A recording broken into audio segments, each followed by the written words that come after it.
तो फिजिक्स में हमने क्या पढ़ा था? डाइपोल के बारे में पढ़ा था ना, डाइपोल के बारे में पढ़ा था और उसके बेसिस पे क्वेश्चंस किए थे। आज के क्लास में हम स्टार्ट करेंगे गॉस थ्योरम। अब ये जो गॉस थ्योरम है बड़ा ही इजी टॉपिक है। ये लॉ गॉस थ्योरम हमारा पढ़ाई को आसान कर देता है, बहुत आसान कर देता है। अब कैसे करता है उस पर जानने से पहले हमें दो चीजों के बारे में और पढ़ना है। पहला चीज क्या है कि हमें इलेक्ट्रिक फ्लक्स का नॉलेज होना जरूरी है। अब ये इलेक्ट्रिक फ्लक्स क्या बोला है? अब इलेक्ट्रिक फ्लक्स पढ़ने से पहले हमें एरिया वेक्टर समझना है। अब दिमाग में ये क्वेश्चन आएगा कि सर ये एरिया वेक्टर क्या है? हमें तो एरिया पता है ना, आपको एरिया पता होगा।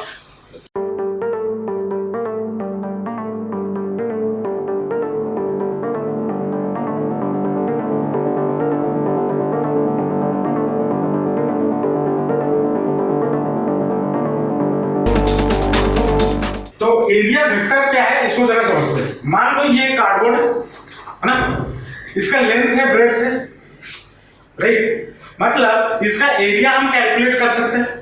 कैसे कर सकते हैं? लेंथ इनटू ब्रेड्थ कर सकते हैं। बचपन से हम पढ़ते हुए आ रहे हैं कि एरिया जो है वो एक स्केलर क्वांटिटी, इसका कोई डायरेक्शन थोड़ी एरिया। लेकिन फिजिक्स में हम अपने, अब देखो तुम सोचोगे कि सर फिजिक्स में ये आलतू फालतू चीजें हम क्यों मानते हैं? हम इसलिए मानते हैं क्योंकि फिजिक्स में हम क्या चाहते हैं, चीजों को सिंप्लीफाई करके पढ़ें। फिजिक्स का मतलब वही, नेचर में जो चीजें हो रही है हम उन चीजों को सिंप्लीफाई कर ले और पढ़ ले, समझ ले चीजें क्या हो रही। तो सिंप्लीफाई करने के लिए हम कुछ चीजों का एजम्पशन करते हैं। ठीक है, क्या एजम्पशन करते हैं? हम फिजिक्स में ये मानते हैं कि लेट जो एरिया है वो एक वेक्टर क्वांटिटी। ठीक है, अब अगर एरिया एक वेक्टर क्वांटिटी है तो जाहिर सी बात है उसका एक डायरेक्शन भी होना चाहिए, डायरेक्शन होना चाहिए। तो फिजिक्स ये बोलता है कि एरिया वेक्टर का जो डायरेक्शन है वो हमेशा परपेंडिकुलर टू द सरफेस हो। अगर आप एरिया को ऐसे रख रहे हो तो ये हो गया सर उसका वेक्टर, इसका डायरेक्शन। अगर ऐसे रख रहे हो तो ये हो गया उसका डायरेक्शन। अगर आप ऐसे रख रहे हो तो ये हो गया उसका डायरेक्शन। मतलब जहां जहां जिस तरफ ये फेस कर रहा होगा उधर अगर उस बॉडी से मैं एक परपेंडिकुलर ड्रॉ कर दूं तो वो उसका डायरेक्शन हो जाएगा। अब तुम लोग के दिमाग में ये आएगा सर सिर्फ इसी डायरेक्शन में हो, क्योंकि ये भी तो उसका एरिया है और सेम ही है, तो इधर से भी तो परपेंडिकुलर हम निकाल सकते हैं, ये भी डायरेक्शन हो सकता है, जाहिर सी बात है। तो अगर आपके पास एक, मान लो कोई भी 2D सरफेस है, कोई भी 2D सरफेस है, अगर उससे आप एक परपेंडिकुलर ड्रॉप कर देते हो, चाहे आप इधर की तरफ करो या फिर इस तरफ करो, तो इसको हम क्या बोलते हैं? इस एरिया का वेक्टर, इसको एरिया वेक्टर बोलते हैं। अब वेक्टर में जो चीजें होती है, वेक्टर में बेसिकली क्या चीजें होती है? दो चीजें होती है, एक तो हो गया डायरेक्शन, दूसरा हो गया मैग्नीट्यूड। ये हमने पढ़ा हुआ है। मैग्नीट्यूड, डायरेक्शन तो हमें समझ में आ गया, चलो परपेंडिकुलर डाल दिया तो डायरेक्शन मिल गया। मैग्नीट्यूड कितना होगा? इसका एरिया एक्चुअल में जितना होगा जब मेजर करोगे, लेंथ इनटू ब्रेड्थ करो। अब अगर स्क्वायर है तो साइड का स्क्वायर कर दो, सर्कल है पाई स्क्वायर कर दो, कुछ भी है, कोई भी शेप है, उसका एरिया निकाल दो, वो उसका मैग्नीट्यूड बन जाएगा, है ना? और डायरेक्शन लेकिन क्या होगा? Direction perpendicular to the surface. अब परपेंडिकुलर सरफेस में भी दो तरीके हो सकते हैं। क्या? मैंने तो 3 इस तरह बना दिया, अगर परपेंडिकुलर सिर्फ ड्रॉ करता तो सिर्फ यही होता ना, ये परपेंडिकुलर है। अब क्वेश्चन ये आता है कि क्या ये डायरेक्शन बाहर की ओर होगा या अंदर की ओर होगा?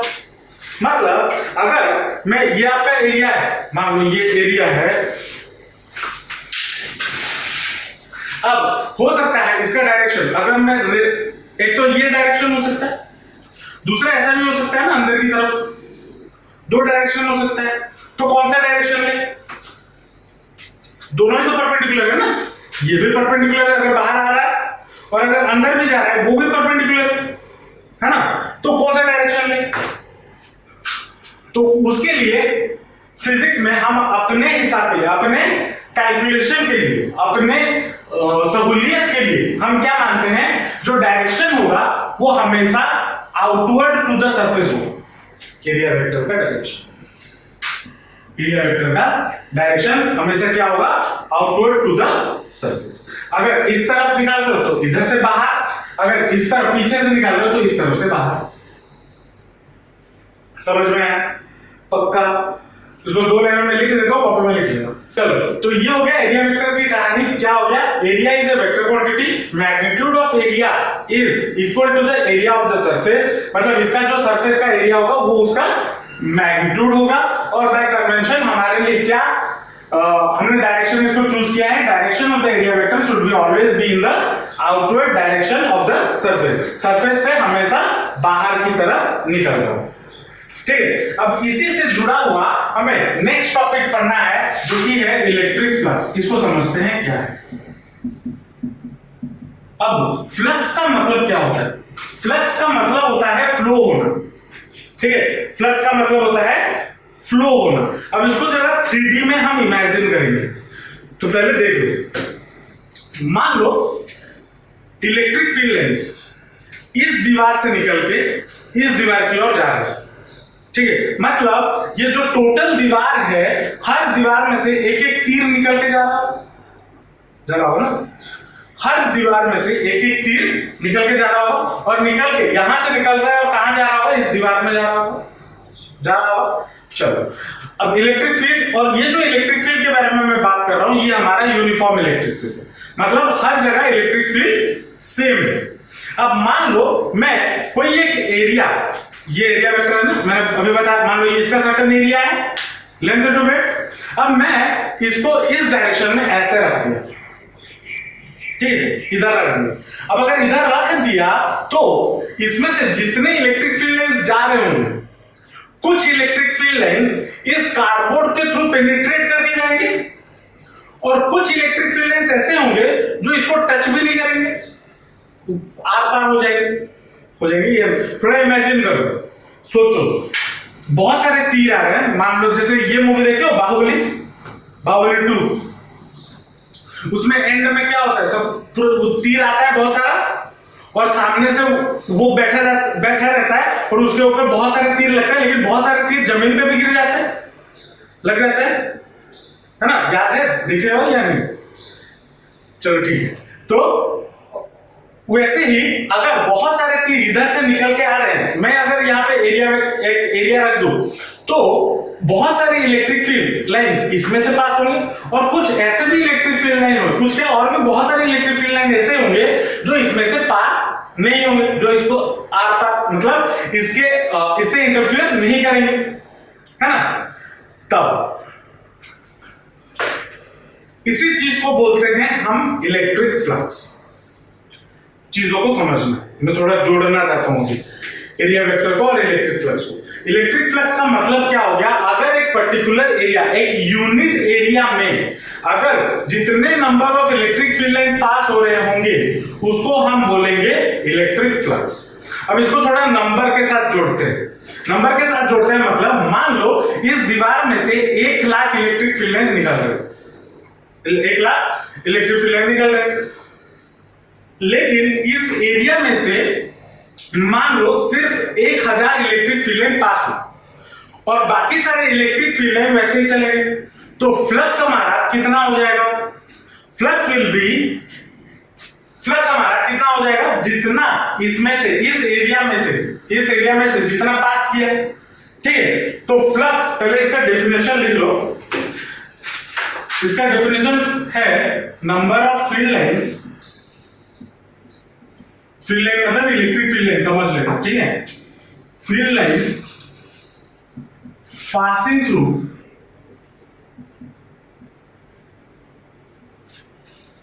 ए यूनिट एरिया,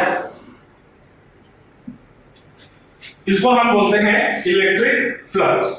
ठीक है, अब इसको, ये तो इन टर्म्स ऑफ क्या हो गया, इलेक्ट्रिक फील्ड लाइंस। इसको, अब इलेक्ट्रिक फील्ड लाइन जो है उसमें एनर्जी भी होता है ना? तो अगर मैं ऐसे बोलूं, इधर से एनर्जी निकल के जा रहे हैं इस तरफ, है ना? इलेक्ट्रिक फील्ड लाइंस में भी तो एनर्जी होता है, तो अगर मैं एक एरिया यहां पे रख दूं, amount of energy passing through this area, उसको मैं बोल सकता हूं इलेक्ट्रिक फ्लक्स, उसको भी बोल सकते हैं। लेकिन उतना डिटेल में जाने की जरूरत नहीं है। आपके लिए जो सबसे इजी है और जो याद रखने के लिए जो सबसे आसान चीज है, इलेक्ट्रिक फ्लक्स क्या हो गया, number of free line passing through a unit area. अब इसमें जब हम आगे चलेंगे चैप्टर नंबर 4 में 5 में मैग्नेटिज्म में, वहां पे आपको एक टर्म मिलेगा मैग्नेटिक फ्लक्स। उसका मतलब भी वही है, number of magnetic field line passing through unit area. यहाँ पे इलेक्ट्रिक फ्लक्स है, इसलिए number of electric field line passing through unit area, इसको हम क्या बोलेंगे, फ्लक्स बोलेंगे। और इसको रिप्रेजेंट कैसे किया जाता है, इसको रिप्रेजेंट किया जाता है फाई से, जनरली फाई से और फाई ई से, ऐसा लिखा जाता है। फाई ई से क्या पता चलता है कि इलेक्ट्रिक फ्लक्स के बारे में बात करें, ठीक है। अब ये जो फ्लक्स है ये एक स्केलर क्वांटिटी होता है। कौन सा क्वांटिटी है, ये एक स्केलर क्वांटिटी है। स्केलर क्वांटिटी है मतलब इसका कोई डायरेक्शन नहीं है, ठीक है। चलो अब मैं थोड़ा फ्लक्स मैथमेटिकली फ्लक्स कैलकुलेट करते हैं, ठीक है। मान लो मेरे पास कुछ certain number of electric field lines यहां पे है, ठीक है, जिसका इलेक्ट्रिक फील्ड इंटेंसिटी मान लो E है, ठीक है। मैंने क्या किया, मैंने एक एरिया, यूनिट एरिया इधर रख दिया। अब अगर हम पिक्चोरियली देखें, मेरे पास कितने इलेक्ट्रिक फील्ड लाइंस है, 1 2 3 4 5 6 इलेक्ट्रिक फील्ड लाइंस है।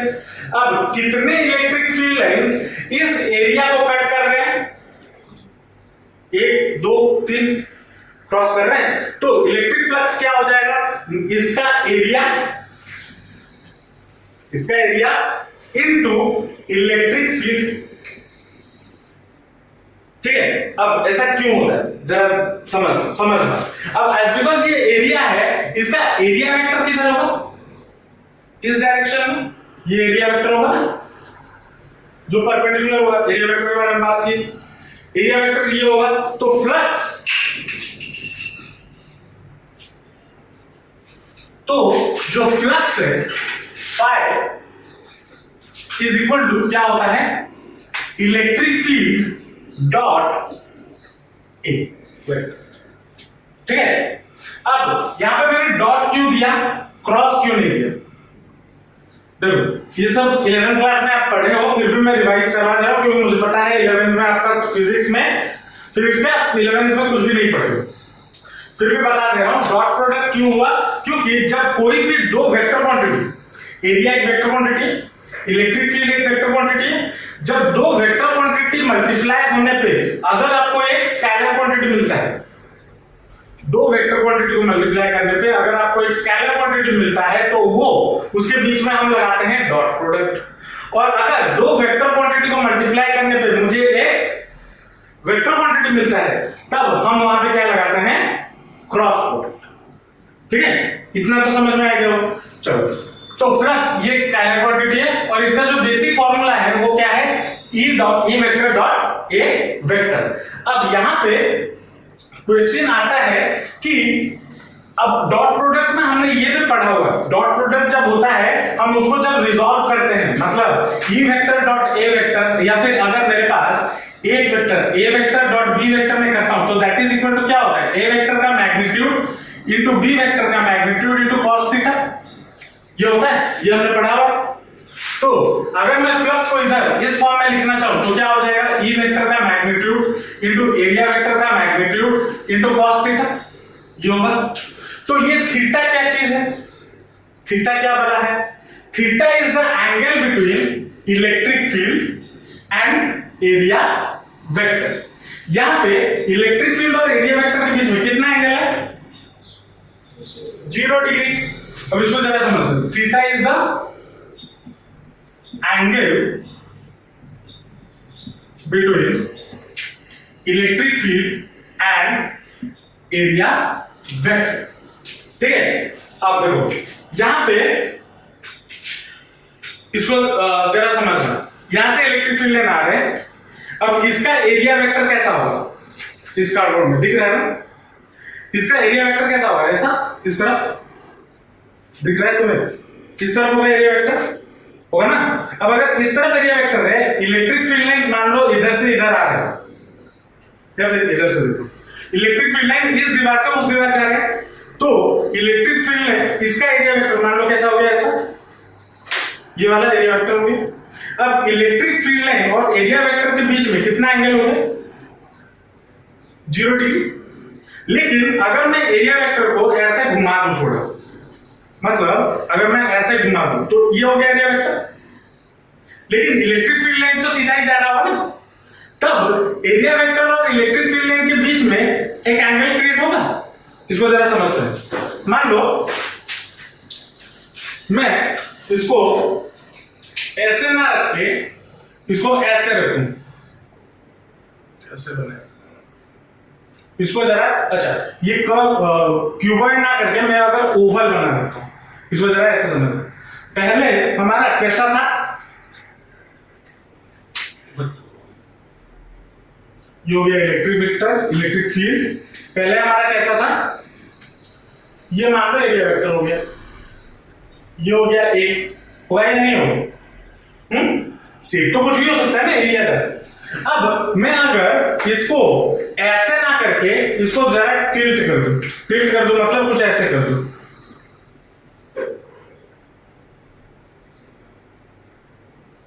घुमा दिया, तो इसका एरिया वेक्टर क्या होगा, ब्लू कलर का कुछ इधर होगा ए वेक्टर। अब इलेक्ट्रिक फील्ड कैसा है, इलेक्ट्रिक फील्ड तो ऐसा ही है, इलेक्ट्रिक फील्ड तो इनके बीच में एक सर्टेन एंगल बन रहा है थीटा। तो जब थीटा बनेगा हम उसको इस फॉर्मूले से यूज करके बना लेंगे, और अगर जब इनके बीच में 0 डिग्री होगा तो हम इधर 0 डिग्री पुट कर देंगे। समझ रहे हो, ये थीटा वाला कॉन्सेप्ट समझना बहुत जरूरी है, क्योंकि इसके बेसिस पे क्वेश्चन बनते हैं। समझ में आ रहा है मैं क्या बोलना चाहता हूं, पक्का समझ में आया, समझ में आया इलेक्ट्रिक फ्लक्स क्या होता है, पक्का। चलो फ्लक्स का फॉर्मूला याद रखना क्या है, flux phi is equal to E dot A, where E क्या है आपका, electric field intensity into area vector. अब जो मेन चीज हमें पढ़ना है, जिसके वजह से हमने ये दो चीजें सीखी, उसको जरा देखते हैं क्या है। अच्छा है गॉस थ्योरम, गॉस थ्योरम बोल दो, गॉस लॉ बोल दो, सेम चीज गॉस लॉ। गॉस लॉ हमें क्या बोलते हैं, गॉस साहब बहुत अच्छे साइंटिस्ट थे, उन्होंने हमारा काम बहुत आसान कर दिया। कैसे आसान कर दिया वो हम नेक्स्ट क्लास में देखेंगे, ठीक है। लेकिन आज की क्लास में हम गॉस लॉ क्या है उसको जरा समझते हैं। गॉस लॉ हमें क्या बोलता है, for a close surface, for a closed surface, अगर आपके पास एक सरफेस है, क्लोज सरफेस का मतलब क्या हो गया, ये एक 3 डायमेंशनल ऑब्जेक्ट हो गया। सर्कल के बदले स्फीयर हो जाएगा, रेक्टेंगल के बदले क्यूबॉइड हो जाएगा, स्क्वायर के बदले क्यूब हो जाएगा, कोन हो जाएगा, सिलेंडर हो जाएगा। यहाँ पे हम जो गॉस लॉ के बारे में बात करेंगे, वहां पे 3 डायमेंशनल ऑब्जेक्ट के बारे में बात करेंगे, ठीक है। For a close surface net flux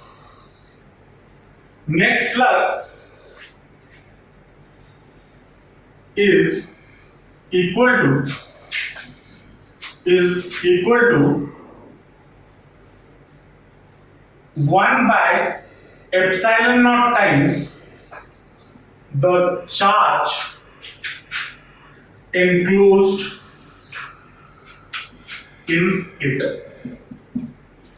या the net charge enclosed in it। ये आपका गॉस लॉ का स्टेटमेंट है। अब क्या है इसको जरा समझते हैं। मान लो आपके पास एक छोटा सा प्लस क्यू चार्ज है यहां पे, ठीक है। मैंने क्या किया, अब इसको एक क्लोज सरफेस के अंदर रख दिया, क्लोज सरफेस के अंदर रख दिया, ठीक है। अब इसको अगर मैंने एक क्लोज सरफेस के अंदर रख दिया, मान लो ये जो क्लोज सरफेस का रेडियस है, अब क्लोज सरफेस मतलब ये क्या है, मैंने एक स्फीयर एज्यूम किया, ठीक है।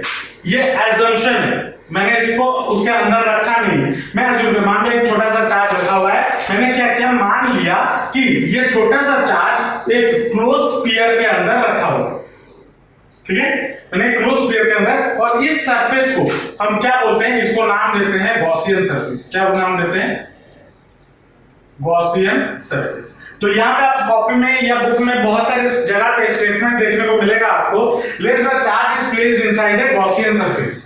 गॉसियन सरफेस का मतलब क्या होता है, अगर कोई एक चार्ज है उसको अगर आप एक 3 डायमेंशनल ऑब्जेक्ट के अंदर प्लेस कर देते हो, देन उस सरफेस को हम गॉसियन सरफेस बोलते हैं, ठीक है। लेकिन गॉसियन सरफेस का रेडियस जो है, जो सेंटर चार्ज से कितने दूरी पे है, r पे, और ये चार्ज सरफेस के सेंटर पे रखा हुआ है, ठीक है। चलो अब यहां से मैं एक छोटा सा एरिया यहां पे अज्यूम करता हूं, मान लो यहां एक छोटा सा एरिया यहां पे अज्यूम करता हूं। अब अगर क्लियर है, सर्कल होता तो मैं एरिया अज्यूम नहीं कर पाता, मैं एरिया अज्यूम करता हूं।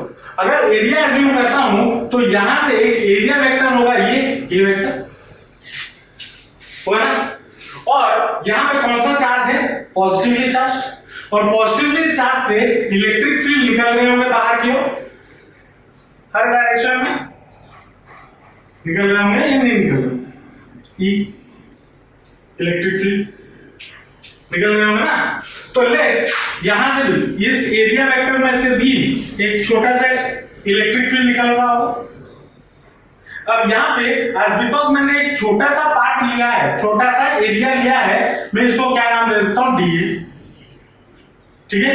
और इलेक्ट्रिक आज बिकॉज एक ही चार्ज है, इलेक्ट्रिक फील्ड हर जगह यूनिफॉर्म होगा, तो इसलिए ई, इनके बीच में एंगल कितना हो गया, 0 डिग्री। चाहे आप कोई भी पॉइंट ले लो, चाहे आप स्फीयर के अंदर कोई भी पॉइंट ले लो, हर पॉइंट पे इलेक्ट्रिक फील्ड और एरिया का के बीच में जो एंगल होगा वो 0 होगा या नहीं होगा? समझ में आ रहा है या नहीं आ रहा है, कैसे 0 होगा? चाहे आप इधर ले लो, इधर से, अब स्फीयर में थोड़ा 3 डायमेंशन में इमेजिन करना, बॉल है, समझ में आया ना, थीटा कैसे 0 डिग्री हो गया। चलो अब अगर हमें फ्लक्स का फॉर्मूला पता है, फ्लक्स का फॉर्मूला पता है ना, फ्लक्स का फॉर्मूला क्या है, flux is equal to E D E into A, ये है ना, अभी थोड़ी देर पहले पढ़ा, लेकिन अच्छा, या फिर ई ए कॉस थीटा, ये पढ़ा, लेकिन यहां पे एक छोटा सा क्या है, एरिया मैंने लिया हुआ, तो मुझे छोटा सा फ्लक्स मिलेगा, तो d phi is equal to क्या हो जाएगा, E into d A vector into cos theta, ये मिलेगा। अब मुझे अगर मैं ऐसे हर छोटे छोटे पार्ट को लेके जाऊं, हर छोटे छोटे पार्ट के लिए मुझे फ्लक्स सेम ही मिलेगा नहीं मिलेगा, तो नेट फ्लक्स फाई कैलकुलेट करने के लिए मुझे क्या करना होगा, इसको इंटीग्रेट करना होगा ना, क्योंकि मैं एक छोटा सा फ्लक्स लिया हूं इसके लिए, तो मुझे नेट फ्लक्स निकालने के लिए ऑन दिस स्फीयर मुझे क्या करना होगा, इसको इंटीग्रेट करना होगा, ई डी ए कॉस थीटा, और कहां से कहां इंटीग्रेट करना होगा, इसका जो टोटल सरफेस एरिया है, वॉल्यूम की बात नहीं कर रहा, टोटल सरफेस एरिया मतलब बाहर वाला जो एरिया है, तो उसको हम लिखते हैं ऐसे, जब कोई भी क्लोज सरफेस होता है उसका एरिया हम इंटीग्रेट कर रहे हैं तो उसका सिंबल ये है, और इसका मतलब क्या होता है, इसका मतलब होता है लाइन इंटीग्रल, ठीक है, क्या होता है लाइन इंटीग्रल, और इसका मतलब क्या है कि मुझे इंटीग्रेट करना है टोटल सरफेस, ठीक है। तो फाई इक्वल टू क्या हो जाएगा, ई यहां पे हमारे लिए कांस्टेंट है, बाहर आ जाएगा ई, और इंटीग्रेशन ऑफ डी ए, अब cos थीटा इक्वल टू क्या है, 0 डिग्री, थीटा की जगह पे 0 पुट कर दो तो cos 0 1, मैं एक छोटे से एरिया के लिए निकाल रहा हूं ना, मैं हर एरिया के लिए थोड़ी निकाल रहा हूं। अब मान लो मैं यहां पे इतना लिया, यहां पे मान लो मैं छोटा सा एरिया ले सकता हूं, एरिया कांस्टेंट इस टर्म के लिए नहीं है, हमारे लिए जो बाहर से हम देख रहे हैं उसके लिए एरिया कांस्टेंट है, मैं इस टर्म के लिए निकाल रहा हूं, इसलिए मैंने यहां पे लाइन इंटीग्रल दिया हुआ है। ई डीए और cos 0 क्या हो गया 1। अब डीए अगर एक छोटा सा एरिया है, अगर मैं ऐसे बहुत सारे छोटे छोटे एरिया ले लूं और सबको ऐड कर दूं तो मुझे क्या मिलेगा, इस स्फीयर का टोटल सरफेस एरिया मिलेगा। और total surface area of A sphere क्या होता है, तो फ्लक्स इज इक्वल टू क्या हो जाएगा E into 4 pi r square, ये हो जाएगा। अब 4E इलेक्ट्रिक फील्ड हमने पहले क्लासेस में थोड़ा पढ़ा हुआ है, इलेक्ट्रिक फील्ड का फॉर्मूला क्या होता है KQ अपॉन, तो फ्लक्स इज इक्वल टू क्या हो जाएगा 1 बाय, या फिर इसको ऐसे लिखो KQ अपॉन आर स्क्वायर, और आर क्या होता है ये डिस्टेंस, तो आर लिख दिया इंटू 4 पाई आर स्क्वायर। अब के का वैल्यू क्या होता है 1 by 4 pi epsilon naught into q upon r square into 4 pi r square, ये हो जाएगा 4 पाई यहां से gets cancelled, r square gets cancelled, तो बचा क्या फ्लक्स इज इक्वल टू क्या हो गया क्यू अपॉन एप्सिलॉन नॉट, और क्यू यहाँ पे नेट होगा क्योंकि एक ही चार्ज रखा हुआ है। अब मान लो इसके अंदर 5 अलग अलग चार्जेस होते तो 5 अलग अलग चार्जेस को जोड़ मारो, और यही चीज हमारा गॉस साहब ने बताया था, क्या बोला था जरा स्टेटमेंट में आते हैं। For a close surface, sphere एक क्लोज सरफेस है 3 डायमेंशन में, net flux is equal to net flux phi will be equal to 1 by epsilon naught times the net charge enclosed in it. net charge enclosed कितना है q और 1 by epsilon, यही Gauss theorem. ये जो मैंने यहाँ पे बताया ये क्या है, प्रूफ ऑफ, हेडिंग दे देना, proof of Gauss law from Coulomb's law. Electric field जो निकाला ये कूलम्स लॉ है ना, कूलम्स, ठीक है, ये डेरिवेशन पूछता है, पहले पूछा है इसे बताते हैं, ठीक है। अब इसका जो स्टेटमेंट है, जो इस थ्योरम का स्टेटमेंट है, ये तो मैंने स्टेटमेंट के फॉर्म में लिखा, जनरली आपको स्कूल में डायरेक्ट लिखा देते होंगे flux is equal to phi is equal to q net upon epsilon naught. तो ये कहां से आया, इसका एक्चुअल में मैंने जो ये प्रूफ बनाया ना, ये मेरे हिसाब से, मैं कुछ नहीं हूं फिजिक्स के सामने, मेरे जो ऊपर बहुत सारे साइंटिस्ट हैं उन्होंने इसको मैथमेटिकली दिखाया है। एक्चुअल में लॉ का, कोई भी लॉ का प्रूफ नहीं होता, ठीक है, हम इसको ऐसे प्रूफ कर सकते हैं, ठीक है। तो जो गॉस साहब ने जो स्टेटमेंट दिया था उन्होंने इतना टोटल दिया, और इसी चीज को हमने छोटा सा कूलम्स लॉ को यूज करके एक छोटा सा प्रूफ कर दिया। समझ में आ रहा है या नहीं? तो गॉस लॉ के हिसाब से, गॉस साहब के हिसाब से फ्लक्स क्या होना चाहिए, flux is equal to line integral of E d A which is also equal to q net upon epsilon. तो हमारे पास एक ये फॉर्मूला निकल के आता है। अब यहां पे हमने क्या किया, हमने कूलम्स लॉ को यूज करके गॉस लॉ प्रूफ किया, है ना। क्या हम इसका उल्टा कर सकते हैं, गॉस लॉ रिलेशन। क्वेश्चन ये है कि अगर मैं कूलम्स लॉ से गॉस लॉ प्रूव कर सकता हूं तो क्या उसका उल्टा मैं कर सकता हूं, मतलब गॉस लॉ को यूज करके क्या मैं कूलम्स लॉ प्रूव कर सकता हूं। देख लेते हैं, ये भी कभी कभी क्वेश्चन में पूछ लेता है बोर्ड में, ठीक है, इसको भी जरा देखिए। अब क्या करना है, हमें कूलम्स लॉ प्रूव करना है गॉस लॉ से, ठीक है। मान लो मैंने यहां पे एक चार्ज रखा, मान लो प्लस 2, इसके चारों ओर मैंने एक सरफेस लिया, या फिर मान लो एक 3 डायमेंशनल सरफेस है जिसके अंदर एक चार्ज रखा हुआ है, ठीक है, और उस चार्ज में से इलेक्ट्रिक फील्ड लाइंस ऐसे निकल रहे हैं, ठीक है, नहीं समझ, हाँ डायग्राम नहीं, अभी डायग्राम तो शुरू नहीं हुआ।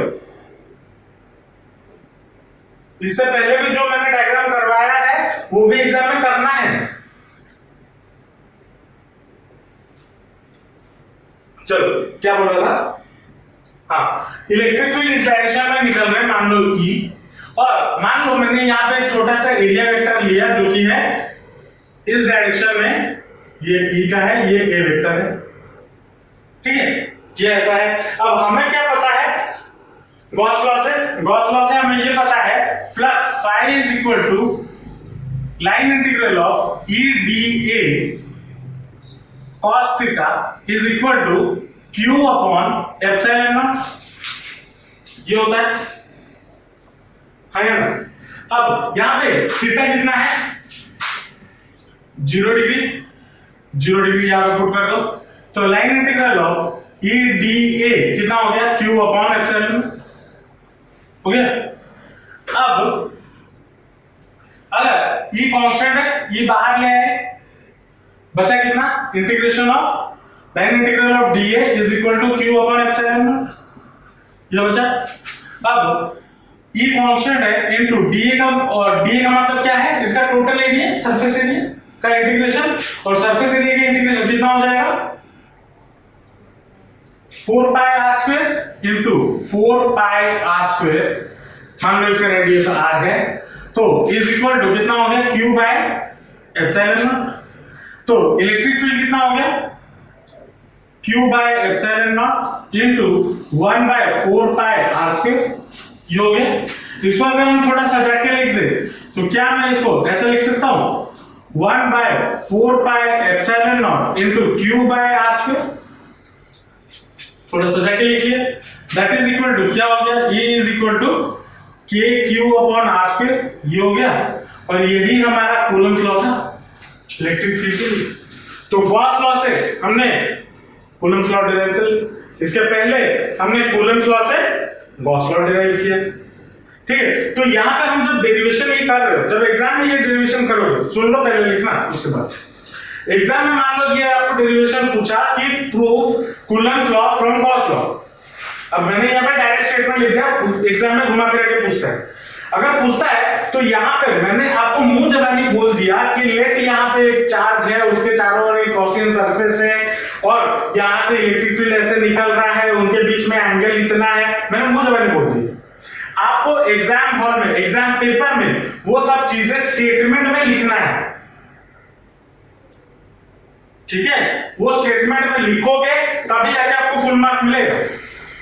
ऐसा नहीं ट्यूशन में सर इतना लिखवाए हैं, क्लास में इतना लिखवाए तो हम इतना लिख के आ जाएंगे, नहीं मिलेगा मार्क। फिर बोलोगे सर मार्क तो नहीं मिला, आप तो बोले थे इतना लिखने तो मिलेगा, नहीं मिलेगा। स्टेटमेंट भी आपको लिखना है। यहाँ पे मैं आपको बहुत सारी चीजें मैं आपको समझा रहा हूं जो कि मुंह जबानी बोल रहा हूं, लेकिन एग्जाम हॉल में जब आप आंसर लिखोगे तब आपको वो सारे स्टेटमेंट्स लिखने होंगे, इंपॉर्टेंट है। और मैं अगर उतना सारा स्टेटमेंट लिखा के पढ़ाने जाऊंगा ना तो 1 साल का पढ़ाई 2 साल में लगेगा। वैसे भी मैं बहुत सारे नोट्स देता हूं, बहुत डिटेल में नोट्स दिया जाता है, फिर भी जो एग्जाम में आपको लिखना है ये चीजें मुझे लिखनी है। और वो कैसे आएगा? आपको अभी से, अभी आपका शुरू हो गया ना क्लासेस 12 का, अभी 10 ईयर खरीद लो, 10 ईयर में आपका आंसर मिल जाए। 10 ईयर मतलब प्रीवियस 10 सालों में जो क्वेश्चन आए हुए, 10 ईयर्स में जो क्वेश्चन आते हैं, क्वेश्चन का सोल्यूशन भी बुक में होता है। तो बुक में देखो कि कौन सा सोल्यूशन, कौन से क्वेश्चन के लिए कैसा सोल्यूशन लिखा जाए, उस हिसाब से घर में लिख के अभी से प्रैक्टिस करो। अभी से अगर प्रैक्टिस करोगे तो बाद के लिए आपके पास बर्डन नहीं हो। अभी क्या हो रहा है? अभी मैं एक चैप्टर पढ़ा रहा हूं, तो आप एक चैप्टर पढ़े, एक चैप्टर का 10 ईयर कर लिए, तो एक चैप्टर के साथ आप एक बार क्वेश्चन आप लगाना सीख जाओगे। बाद में जब बैठोगे ना करने के लिए, इतना सारा 14 चैप्टर होगा, दिमाग के ऊपर से सब जाएगा। तो अभी से खरीद लो, अभी से करो, ठीक है। ये तो था आपका proof of coulomb law from Gauss law. अच्छा, जो गॉस लॉ हमने पढ़ा तो गॉस लॉ समझ में आ गया। तो बात ये आती है कि सर आसानी कहां पे हुई? स्टार्टिंग में तो आपने बोला कि गॉस लॉ अगर पढ़ेंगे तो हमें कैलकुलेशन में आसानी हो जाएगी, यहां पे तो सारा और ज्यादा इंटीग्रेशन हो गया। तो वो जो आसानी वाला पार्ट है वो हम नेक्स्ट क्लास में जब एप्लीकेशंस करेंगे, एप्लीकेशंस ऑफ गॉस लॉ, उधर समझेंगे। ठीक है, तो पहला चीज गॉस लॉ से हमें क्या क्या मिलता है या क्या क्या इंपॉर्टेंट पॉइंट्स हैं जो हमें गॉस लॉ के रिगार्डिंग याद होना चाहिए। तो some important points, important points जो गॉस लॉ है ना, पहला चीज जो गॉस लॉ है वो हमेशा आप कब लगा सकते हो, जब आपका चार्ज एक क्लोज सरफेस के अंदर मौजूद हो। ये सिर्फ और सिर्फ क्लोज सरफेस के लिए एप्लीकेबल है। अगर आप एक 2 डायमेंशनल प्लेन में एक चार्ज को रख देते हो तो उधर से अगर आप फ्लक्स निकालना चाहोगे तो आप फ्लक्स नहीं निकाल पाओगे बाय यूजिंग गॉस लॉ। हाँ, कूलम्ब लॉ यूज करके निकाल सकते हो, लेकिन गॉस लॉ यूज करके नहीं निकाल सकते। तो पहला चीज क्या है, दिस ओनली एप्लीकेबल फॉर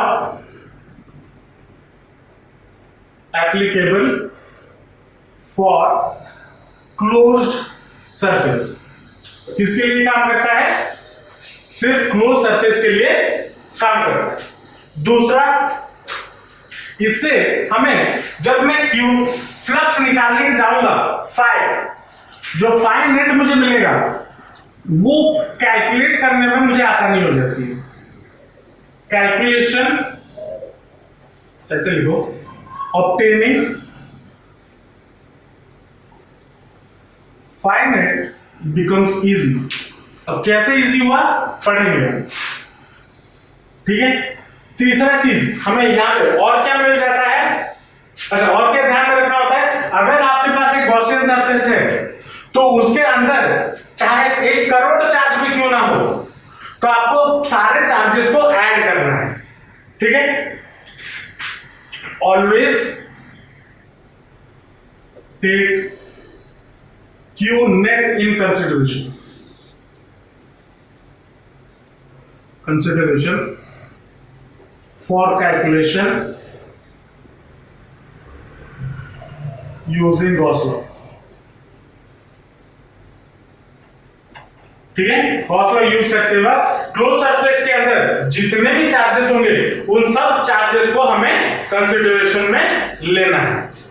ठीक है, अब ये जो सारे गॉस लॉ हम कहां पे अप्लाई कर सकते हैं, एक तो हमें क्लोज सरफेस हो गया। अब क्लोज सरफेस में ये तो स्फीयर एक क्लोज सरफेस है, मैं अगर एक पत्थर का टुकड़ा ऐसा बना दूं, ये 2 क्लोज सरफेस है और पत्थर तो 3 डायमेंशन है, तो यहां पे भी हम कैलकुलेट कर सकते हैं, लेकिन इसमें कैलकुलेट करना हमारे लिए थोड़ा मुश्किल हो जाएगा।